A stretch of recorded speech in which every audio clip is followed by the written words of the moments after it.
الله وبركاته. الحمد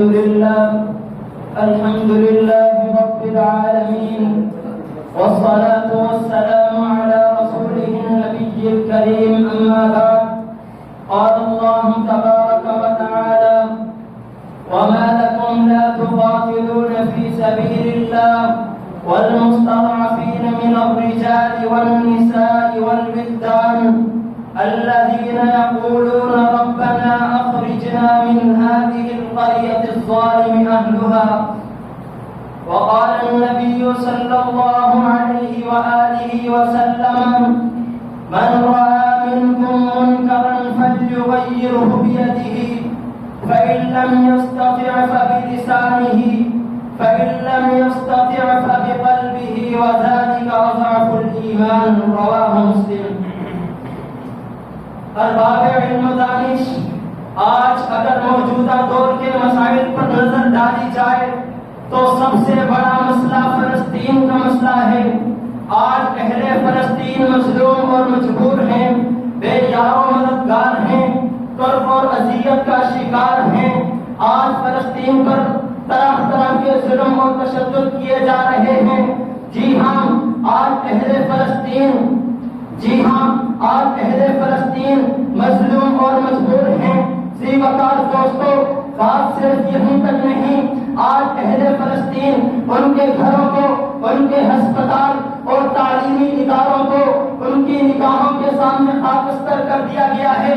آج اہل فلسطین پر زمین تنگ کر دی گئی ہے.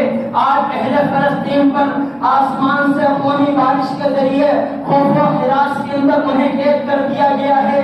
جی ہاں، یہود جو مغضوب علیہم قوم ہے، پچھلے 70 سالوں سے فلسطین پر اپنے پنجے گاڑے ہوئے ہیں. یوں تو اس ناپاک قوم کے ہاتھ انبیاء کرام جیسی مقدس جماعت کے خون سے رنگے ہوئے ہیں، اور اپنی ہی قوم کے علماء اور صلحاء کا خون بہانا ان کا آبائی پیشہ رہا ہے. لیکن آج یہ فلسطین پر قابض ہو کر وہاں صدیوں سے آباد مسلمانوں کا ناحق خون بہا کر انہیں وہاں سے نقل مکانی پر مجبور کر رہے ہیں. آج مظلوم فلسطینیوں پر طرح طرح کے ظلم ڈھائے جا رہے ہیں. غزہ کے نہتے مسلمانوں پر بمباری کر کے، ان کی نسل کشی کر کے انہیں تباہ و برباد کیا جا رہا ہے. غزہ کی ماں بہنوں اور بیٹیوں کی عزتوں کو داغدار کیا جا رہا ہے. رب کعبہ کی قسم، آج اہل فلسطین کے یہ حالات دیکھ کر دل خون کے آنسو ہوتا ہے. مگر افسوس کہ آج ہمارے حکمران یہ سب کچھ دیکھنے کے باوجود اس سے بے خبر ہیں. مگر اہل فلسطین اپنا دفاع کرنے کے لیے مادی وسائل کی قلت کا شکار ہونے کے باوجود آج تک نبرد آزما ہے. لیکن عالم اسلام کے عظیم حکمران جو ایٹمی قوت، تیل کی دولت اور بے شمار مسائل اور اسلحے سے مالا مال اور لیس ہیں، مگر اسرائیل کے چنگل سے فلسطین اور اہل فلسطین کو نہیں چھوڑا سکے. جی ہاں، ان اسلامی ممالک کے پاس ایسے میزائل موجود ہیں کہ جن کا نام میری سوچ اور سمجھ سے باہر اتر ہے.